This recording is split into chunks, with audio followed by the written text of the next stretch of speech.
Nah, kesempatan pagi ini saya akan berbagi dengan saudara, sharing dengan saudara satu pengajaran firman Allah yang pagi ini saya berikan judul hidup dalam mujizat Tuhan dan hidup dalam berkat Tuhan. Pagi ini saya ingin mengajak setiap saudara memahami dengan baik, memahami secara tepat dan benar tentang apa itu mujizat Tuhan dan apa itu berkat Tuhan.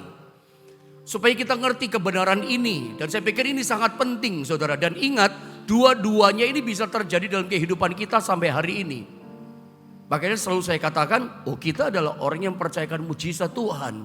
Mujizat Tuhan belum selesai buat setiap orang yang percaya pada Tuhan. Tetapi ingat, selain dia memelihara kita dengan mujizat, dia juga bisa pelihara kita, diberikan namanya berkat Tuhan senantiasa.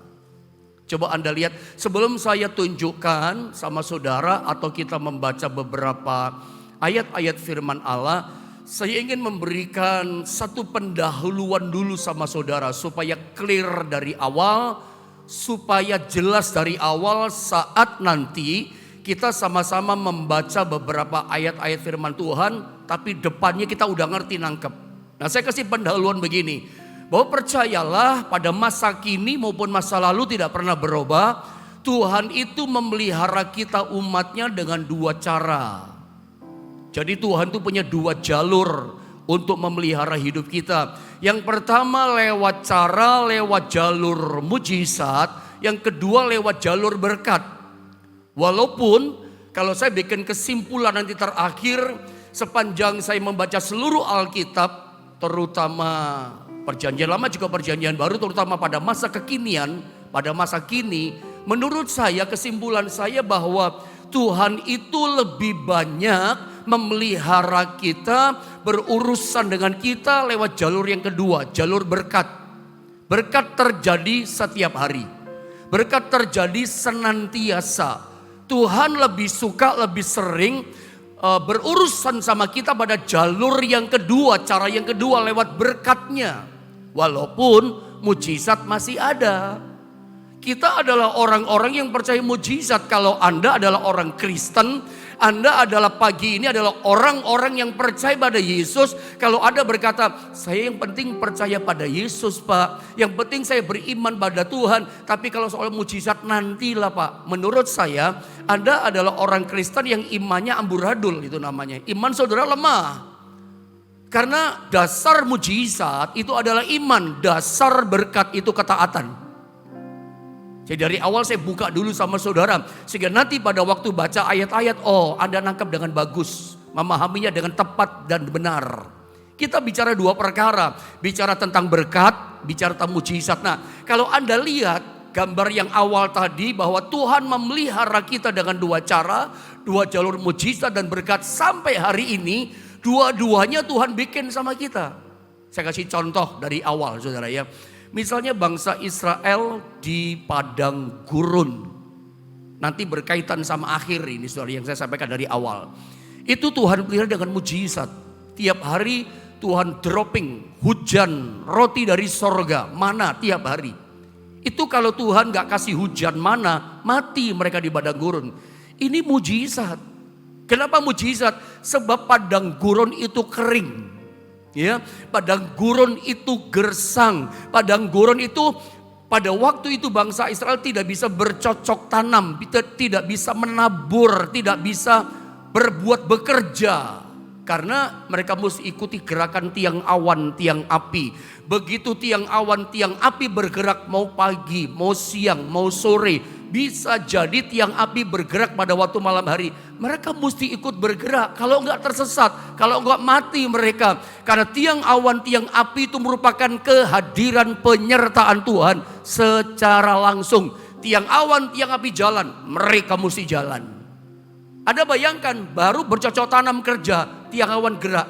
Jadi di padang pasir, padang gurun enggak bisa kerja. Mereka tidak bercocok tanam, makan dari mana? Kalau Tuhan tidak kasih hujan mana? Hujan roti dari sorga, mati mereka. Berapa hari mereka ngalami mujizat? Bukan hari hitungannya, 40 tahun ngalami mujizat. Tiada henti saudara. Tapi kita tahu ceritanya begitu nanti masuk tanah Kanaan, itu hujan mana, hujan roti dari surga stop berhenti. Itu pasti anak-anak tanya yang kecil, "Papa, Mama, kok gak ada roti lagi? Kok gak ada mana?" Tanya sama Yosua, pemimpin mereka. Yosua beritahu mereka, kita akan makan dari hasil tanah Kanaan. Begitu masuk tanah Kanaan yang diberkati Tuhan, itulah tanah perjanjian, itu mujizat stop. Mereka makan bukan lagi dengan mujizat, mereka makan lewat apa? Lewat berkat. Tuhan berkati tanah mereka, Tuhan berkati cangkul mereka, Tuhan urapi pekerjaan mereka. Mereka makan dari pekerjaan yang diberkati Tuhan. Anda nangkap ya? Lalu Anda bertanya, kalau gitu apakah bangsa Israel di tanah perjanjian, di tanah Kanaan sudah tidak mengalami mujizat lagi? Masih ada mujizat. Kan saya katakan mujizat tidak terjadi setiap hari. Kalau di padang gurun mereka mengalami mujizat setiap hari, itu karena situasi kondisi. Kondisinya terdesak. Kondisinya dalam kesukaran. Kalau Tuhan gak dropping, gak kasih makan roti dari surga, mati mereka. Kan saya berkali-kali bilang sama saudara, kapan Tuhan merilis mujizatnya? Kapan Tuhan melepaskan mujizatnya? Ketika Tuhan melihat kita terdesak, ketika Tuhan melihat kita dalam kesukaran. Iya kan? Sebab kesukaran atau dalam tanda kutip situasi terdesak, itu tempat favoritnya Tuhan. Merilis, melepaskan mujizat. Anda paham? Tiap hari mereka mengalami mujizat. Karena mereka dalam kesukaran. Kalau Tuhan gak kasih mujizat, matilah umatnya. Lalu bagaimana dengan penyertaannya gitu loh. Tapi kita lihat, begitu masuk tanah Kanaan, stop itu mujizat. Lalu apakah tidak ada mujizat? Ada. Satu contoh yang sangat jelas, ketika Yosua membantu orang-orang Gibeon, panjang ceritanya, saya potong ya. Ketika Yosua bantu orang Gibeon untuk berperang dengan 5 raja orang-orang Amori, ya. Yosua berdoa, "Hai matahari, berhenti di atas Gibeon, dan engkau bulan, berhentilah engkau di atas lembah Ayalon." Itu sepanjang 1 hari matahari gak terbenam, terang terus hampir 24 jam, gak ada malam. Apakah itu berkat? Itu mujizat. Mereka dipelihara dengan berkat, pekerjaannya diberkati setiap hari. Tetapi masih ada mujizat. Kan dari awal ini saya kasih dasar sama saudara, supaya kita memahami dengan benar bahwa Tuhan berurusan dengan kita umatnya lewat 2 jalur. Lewat 2 cara dia pelihara kita. Yang pertama lewat mujizatnya, dan tetap ada mujizat buat kita sampai hari ini. Yang percaya katakan amin. Coba Anda tulis lewat chatting di channel YouTube GSPDI Jombang. Katakan begini, aku percaya masih ada mujizat dalam hidupku. Apalagi kau yang sedang ada di rumah sakit. Engkau orang tua berdoa buat anakmu, anak berdoa buat orang tua. Karena keluargamu lagi sakit, katakan dengan iman sebagai sebentuk implikasi iman. Aku percaya ada mujizat buat keluargaku, sebutkan namanya. Aku percaya ada mujizat dalam hidupku. Lewat mujizat, masih ada mujizat. Tapi yang kedua, dia juga pelihara kita dengan berkatnya setiap hari. Ada berkat, ada mujizat, clear dari depan. Nah, yang menjadi persoalan adalah begini. Karena ada orang kan bertanya kan, tapi saya ngalamin mujizat kok gak kayak dulu lagi Pak Pendeta. Dulu Pak Pendeta saya berdoa mujizat terjadi. Sekarang ini kok enggak ya Pak Pendeta? Jangan-jangan Anda ini sudah mentas dari padang gurun, ya. Jangan-jangan Anda ini sudah keluar dari masa sukarmu, masa kekeringan di padang gurun. Sebab kalau di padang gurun situasi hidupmu, oh mujizat terjadi. Jadi jangan usah khawatir. Kalau tahu pagi ini ada di antara saudara sedang situasinya kering di padang gurun, Anda butuh mujizat. Masih ada mujizat buat kita. Tapi kalau ada pertanyaan berkata, kok mujizat Tuhan gak kayak dulu ya pendeta? Kenapa? Dulu saya sering ngalami mujizat. Kalau sekarang ngalami tapi gak sesering dulu. Jangan-jangan dalam tanda kutip Anda sudah mentas. Anda sudah keluar dari padang gurunmu. Hidupmu mulai di tanah Kanaan. Dalam tanah perjanjian. Dalam berkat Tuhan yang luar biasa. Jadi Anda bisa bedakan ya. Udah mentas ada di padang gurun. Ada udah ngalami berkat-berkat. Tapi masih adakah mujizat? Ya masih ada. Masih ada. Tapi nggak kayak dulu waktu dalam kesukaran. Saya berharap pada bagian ini Anda mulai bisa nangkap, saudara ya. Nah, problemnya begini. Setiap orang percaya merindukan mujizat. Kalau saya baca tokoh-tokoh Alkitab, saya baca umat Tuhan yang ditulis dalam Alkitab, saudara ya. Kalau saya melihat kondisi keadaan orang-orang yang percaya kepada Tuhan pada masa kekinian, saya pikir semua orang merindukan namanya mujizat terjadi dalam hidupnya. Diakui atau tidak, disadari atau tidak, mayoritas kebanyakan kita orang Kristen itu merindukan mujizat. Sorry kata-kata saya, selalu saya ajarkan begini, bahkan tidak sedikit orang Kristen barangkali termasuk kita menjadi orang Kristen kejar-kejar mujizat. Tergila-gila sama mujizat. Sampai saya suka pakai bahasa sama saudara, setiap kali saya ajarkan mujizat, banyak orang Kristen tidak sedikit menurut saya, dia jadi Kristen, dia itu kecanduan sama mujizat. Ibadah yang dicari mujizat, salah ya motivasi. Motivasi kita ibadah harus pribadi Tuhan yang kita cari. Kasihnya Tuhan, hatinya Tuhan, bukan tangan Tuhan yang kita cari. Ada banyak orang beribadah motivasinya adalah perbuatan Tuhan, kuasanya Tuhan yang dicari. Bukan hati, bukan pribadi Tuhan yang dicari. Setiap kita datang beribadah seperti ini, carilah pribadinya, bukan mujizatnya. Nah persoalannya ada banyak orang Kristen tuh yang dirindukan cuma mujizat. Nggak heran dia kejar-kejar terus mujizat, makin kejar makin jauh tuh. Karena salah motivasi.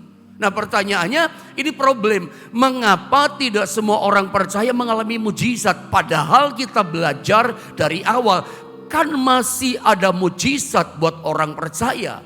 Masih bisa terjadi mujizat dalam hidup kita. Tapi mengapa tidak semua orang Kristen mengalami mujizat dalam kesukarannya? Aturan dalam firman Allah bahwa Tuhan merilis, melepaskan mujizat di satu tempat yang namanya padang gurun, yang namanya kesukaran.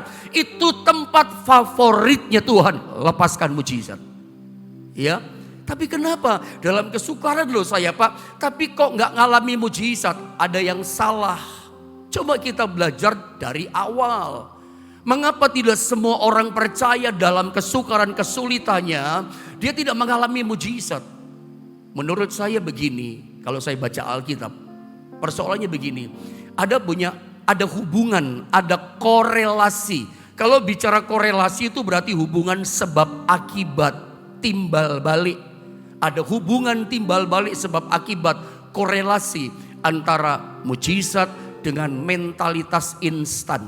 Coba bilang sama-sama saya, mentalitas instan. Sekali lagi ada bisa tulis mentalitas instan. Tujuan saya kita mengucapkan ini supaya Anda ingat.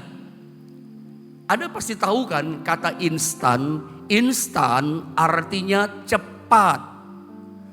Kita itu jadi orang Kristen pengennya gitu. Kalau dalam kesukaran pengen cepat dapat mujizat. Itu yang kita mau kan. Semua juga mau. Tapi kalau mentalitas kita mentalitas instan. Kenapa sih orang merindukan cepat terjadi mujizat dalam hidupnya? Untuk kemudahan hidupnya. Supaya kerja lebih mudah. Cari uang lebih mudah. Cari cuan rezeki untung lebih mudah. Itu bukan tujuan Tuhan memberikan mujizat pada kita. Bukan untuk mempermudah hidup kita tanpa proses. Enggak seperti itu saudara ya. Nah ini persoalannya kenapa ada banyak orang Kristen yang percaya pada Tuhan. Orang teriak-teriak berkata, tapi kenapa sekarang saya enggak ngalami mujizat? Ada hubungan, catat baik-baik. Ada korelasi hubungan sebab akibat antara mujizat dengan mentalitas instan. Kalau Anda ingin mendapatkan mujizat, motivasi adalah untuk mempermudah kita. Saudara ya, mentalitasnya pengen cepat. Jangan-jangan mujizat gak datang dalam hidup kita. Nah sekarang saya dengan cepat saja, supaya tidak berputar. Saya membawa saudara pada pemahaman ini. Kita harus punya pemahaman yang utuh. Jadi lewat belajar mujizat dan berkat, tujuannya supaya kita punya pemahaman yang bagus, yang utuh terhadap yang namanya mujizat, kemudian juga terhadap yang namanya berkat. Ingat yang barusan saya katakan ya, Mentalitas instan, pengen cepet tapi iman gak punya, gak bisa. Bukan untuk mempermudah. Tuhan berikan mujizat sama kita punya tujuan. Tujuannya ada apa? Supaya kita makin taat. Ketaatan itu harus ada dalam hidup kita selalu. Ya, seringkali orang gak ngerti atau semakin cinta pada Tuhan. Seringkali orang hanya cepat mujizat. Habis gitu ngalami mujizat ya lupa semuanya. Lupa ibadah, lupa Tuhan. Pikirannya cuma mujizat. Ada korelasi loh. Mujizat dan cara hidup instan kita. Tuhan tahu motivasi hati kita. Makanya gak datang-datang mujizat. Masih ada jalur mujizat. Tapi gak terjadi cara motivasi hidup yang salah. Motivasi hidup instan. Pengen cepat untuk kemudahan, nggak bisa. Bangun iman, bangun ketaatan. Tujuannya, goalnya ketaatan. Makin cinta Tuhan, makin dewasa rohani. Masih ada mujizat buat saudara. Mari kita pahami yang pertama tentang mujizat supaya utuh. Ada beberapa hal yang saya pernah sampaikan sama saudara. Karena saya banyak mengajar saudara juga tentang mujizat berkat selain salib, ketaatan, pengorbanan, dosa itu bagaimana, maut bagaimana. Saya menyampaikan Injil sepenuh. Nah hari ini bagian ini saya menyampaikan tentang mujizat. Saya bukan sedang mengajarkan Injil kemakmuran, teologi kemakmuran. Tidak, ada proses semuanya. Kita lihat pemahaman yang pertama bahwa mujizat terjadi itu atas dasar ini. Belas kasihan Tuhan. Jadi kalau mujizat terjadi itu faktor pertama, Tuhan kasihan lihat kita. Kenapa? Dalam kesukaran, dalam air mata. Ini ayatnya. Lukas 7 ayat 13 dan saya baca dengan cepat. Dan ketika Tuhan melihat janda itu, janda dari kota Nain, tergeraklah hatinya oleh belas kasihan. Lalu ia berkata kepadanya, jangan menangis. Kenapa ibu ini menangis? Anak satu-satunya yang dia kasihi. Anak harapan dia kalau dia dewasa, anak laki-laki. Kalau dia tua, harapannya anak laki satu-satunya. Dia mau ikut siapa? Ikut anaknya yang cuma satu ini. Itu mati. Ini bagaikan hilang pengharapan, hilang masa depan. Makanya ibu ini cuma bisa nangis, meneteskan air mata sepanjang jalan sambil anaknya itu didorong peti matinya oleh rombongan orang yang mengangkat peti mati.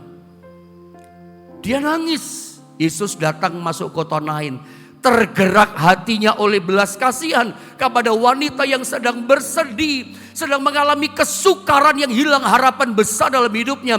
Yesus berkata begini, ibu janganlah menangis.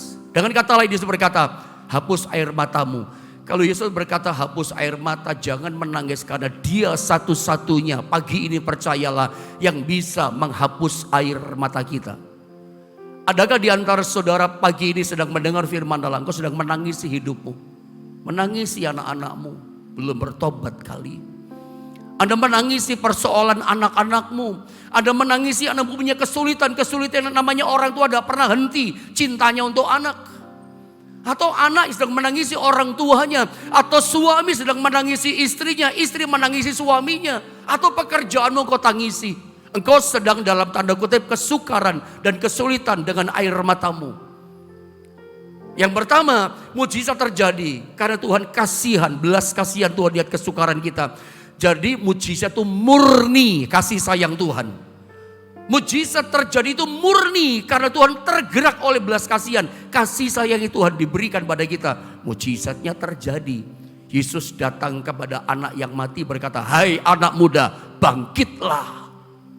Dari kalimat ini saya katakan, rencana Tuhan buat kita bukan cuma sekedar hidup yang seperti ini, hidup yang membosankan. Rencana Tuhan dia bekerja dalam kita itu kebangkitan. Bukan cuma hidup tapi kesukaran, tidak hidup tapi susah, hidup tapi penuh air mata. Hai anak muda, bangkitlah. Rancangan Allah buat kita adalah kebangkitan. Puji Tuhan, kerjaanmu sudah hidup, tapi rencana Allah mau dibangkitkan lebih lagi pekerjaan saudara. Lebih di up, rumah tangga lebih dibangkitkan, lebih bahagia. Anak muda itu bangun, dia bangkit, ngobrol sama Yesus. Yesus berikan pada ibunya. Ibunya langsung berhenti air matanya, lihat mujizat Tuhan. Murni mujizat karena kasih sayangnya Tuhan. Kita lihat itu yang pertama, ada kesukaran, dilepaskan mujizat. Tapi murni karena kasih sayang. Lihat yang kedua supaya lebih melandas. Kisah tentang Yesus memberi makan 5.000 orang. Laki-laki belum terhitung, perempuan dan anak-anak. Cepat saya baca Matius 14 ayat 14. Dikatakan begini. Ketika Yesus mendarat, ia melihat orang banyak yang besar jumlahnya. 5.000 laki-laki, belum terhitung anak-anak dan wanita. Ya, maka dikatakan tergeraklah hatinya oleh belas kasihan kepada mereka. Dan ia menyembuhkan mereka yang sakit. Belas kasihan gak cukup hanya sakit disembuhkan. Itu hari sudah petang, udah mulai gelap. Murid-murid berkata begini, suruh mereka pulang. Di sini gak ada orang jual makanan. Suruh mereka pulang supaya ke desa-desa, ke kota di depan sana. Supaya mereka bisa beli makan. Itu kata murid kepada Yesus. Suruh mereka pulang, kata murid-muridnya. Jangan suruh mereka pulang, kata Tuhan. Kasih mereka makan. Kalau mereka tidak makan itu mereka pingsan di tengah jalan. Kasih mereka makan. Maka Andreas berkata, cuman ada 5 roti 2 ikan di sini. Yesus ambil, mengucap syukur, dipecah-pecahkan. Itu 5.000 laki-laki, belum perempuan, anak-anak, kenyang semua makan. Ada kelebihannya 12 bakul penuh. Mujizat pelipat gandaan. Dia mengadakan berkat yang luar biasa. Kapan terjadi? Ketika orang yang ikut Tuhan itu dalam kesukaran. Itu mujizat. Itu memang berkat, tapi lebih menonjol pada mujizat. Karena 5 roti tidak ada habisnya. 2 ikan terus dibagi tidak habis-habis. Ada kelebihannya, itu mujizat. Dan saya percaya dalam nama Yesus ya dan amin. Mujizat pelipat gandaan masih ada sampai hari ini. Kadang kami hamba Tuhan, saya pikir juga termasuk Anda ya. Yang kita punya uang di dompet, di rekening mungkin jumlahnya gak banyak. Tapi kita ada proyek tertentu, ada kebutuhan tertentu untuk anak sekolah ini itu segala macam. Kadang kita mikir ya, ketika kita keluarkan semua kita bingung, kok cukup ya? Dari mana ya? Ada saja ya Tuhan mengadakan. Itu termasuk mujizat ya. Kadang-kadang kita yang bersangkutan bingung ya, kok bisa selesai ya? Kok bisa ini ya? Kok bisa tercukupi ya? Lah itulah Tuhan. Masih ada mujizat pelipat gandaan buat kita. Yang percaya katakan amin. Yang kedua, saya mau bawa saudara memahami mujizat. Mujizat tidak terjadi setiap waktu. Beda dengan berkat, nanti saya jelaskan. Setiap hari berkat itu, senantiasa itu berkat. Tapi mujizat tidak terjadi setiap waktu. Kisah tentang tahan gambarnya ya. Kisah tentang laut Teberau atau laut merah terbelah jadi 2. Itu ditulis Alkitab hanya 1 kali saja. Gak setiap hari, gak senantiasa laut merah terbelah jadi 2. Cuman sekali. Itu pun ketika umat Tuhan terdesak dalam kesukaran. Jadi rumusnya, formulasinya mujizat kapan terjadi? Ketika kita dalam kesukaran. Sebab mujizat berkali-kali saya ajarkan. Mujizat adalah ketika Tuhan lihat kesukaran kita. Disitulah dia lepaskan mujizatnya. Makanya jangan menolak kesukaran. Jangan menolak terdesak. Jangan lari dari padang gurun kita. Padang gurun kesukaran terdesak tempat favoritnya Tuhan. Untuk lepaskan mujizatnya buat kita. Jadi kesukaran itu adalah kunci pembuka. Awal pembuka. Mujizatnya turun datang terjadi sama kita. Terdesak mereka. Maju gak bisa, mundur gak bisa. Ke kanan ke kiri gak bisa. Padang gurun dan gunung. Belakang tentara Fir'aun. Laut. Di depan laut Teberau. Gak bisa kemana-mana. Terdesak, terjepit, tidak berdaya. Di saat itulah tiba-tiba suddenly terjadi mujizat. Terbelah jadi 2. Ada jalan keluar. Contoh yang kedua, Sungai Yordan. Ini menarik ya. Umat Tuhan itu berjalan sudah terbuka. Tuhan bisa tolong kita lewat mujizat seperti ini. Pendeta, bagaimana caranya saya tahu ini kehendak Tuhan ya? Bisa jadi seperti yang pertama. Bisa jadi seperti pertama, walaupun jarang, tapi banyak orang juga ngalami sebetulnya ya. Kelihatannya jarang tapi banyak. Melangkah sudah terbuka jalannya. Oh ini kehendak. Kehendak Tuhan bisa begitu loh. Seperti laut Teberau, terbuka dulu, Tuhan buka dulu jalannya, kita melangkah. Tapi yang kedua, bisa seperti ini, lebih banyak seperti ini. Masih ada Sungai Yordannya. Sebelum masuk tanah Kanaan, Anda tahu peristiwa itu kan? Itu Sungai Yordan meluap. Ya, banjir besar, banjir bandang. Tinggilah airnya. Israel gak berani melangkah. Tuhan katakan, sekarang kamu melangkah. Banjir Tuhan, melangkah.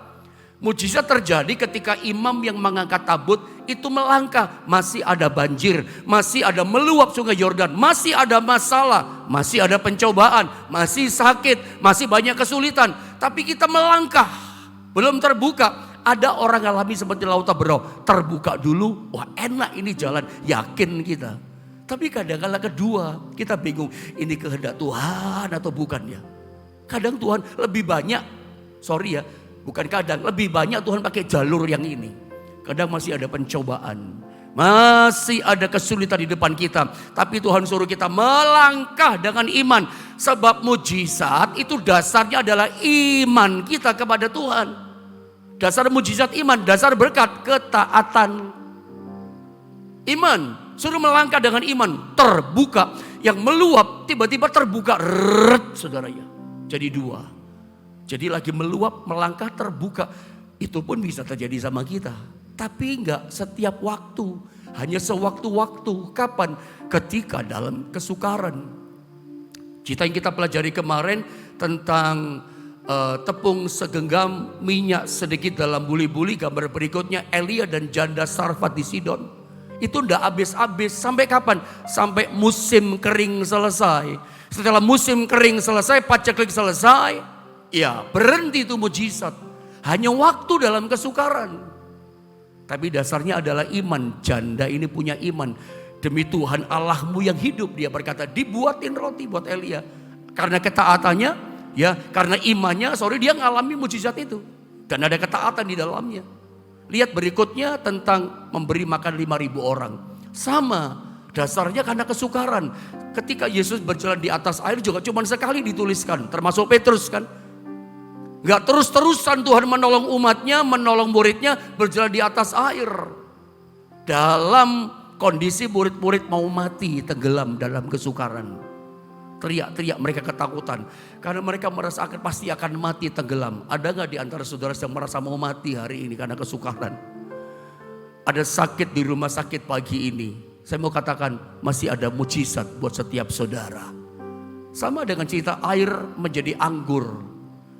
Nggak 2 kali, 3 kali dia buat mujizat itu. Nggak terus-terusan berkali-kali Yesus buat obah air jadi anggur. Nanti lama-lama dia mendirikan pabrik anggur. Bangkrut pengusaha anggur. Nggak itu. Tuhan nggak buat itu. Itu terjadi pada rumah tangga perkawinan di Kana Galilea. Kenapa Tuhan mengubah buat mujizat air jadi anggur? Sebab mereka dalam kesulitan besar, aib, memalukan. Satu pesta pernikahan tidak ada air anggur. Mujizat pertama justru terjadi pada rumah tangga. Sampai hari ini menurut saya gak berubah. Jadi kalau saudara punya rumah tangga sudah kehilangan air anggur sukacita.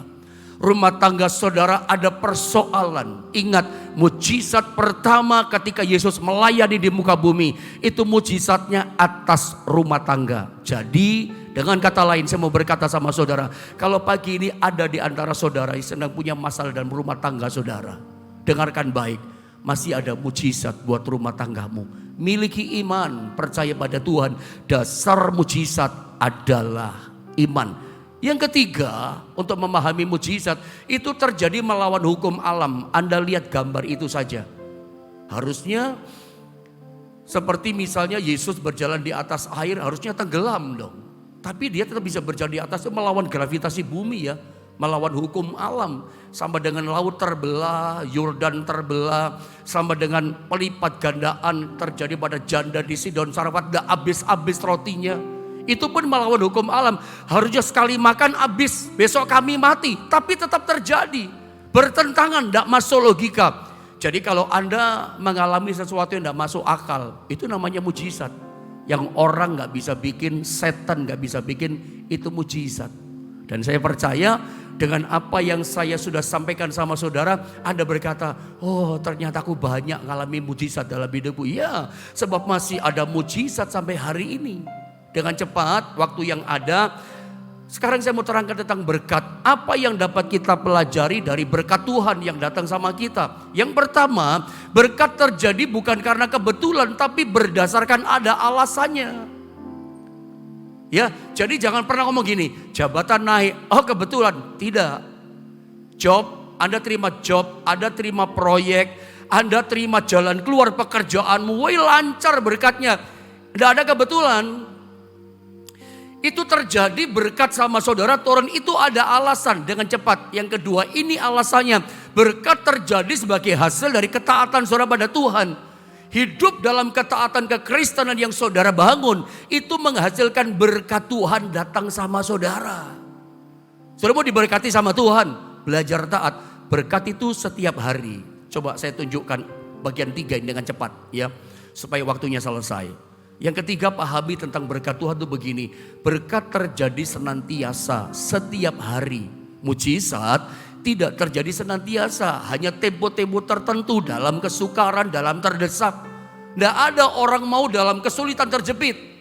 Tapi kalau toh Tuhan izinkan terjadi terdesak, terjepit, gak berdaya, angkat tangan, hand up. Disitulah Tuhan turun tangan, berikan mujizat sama kita.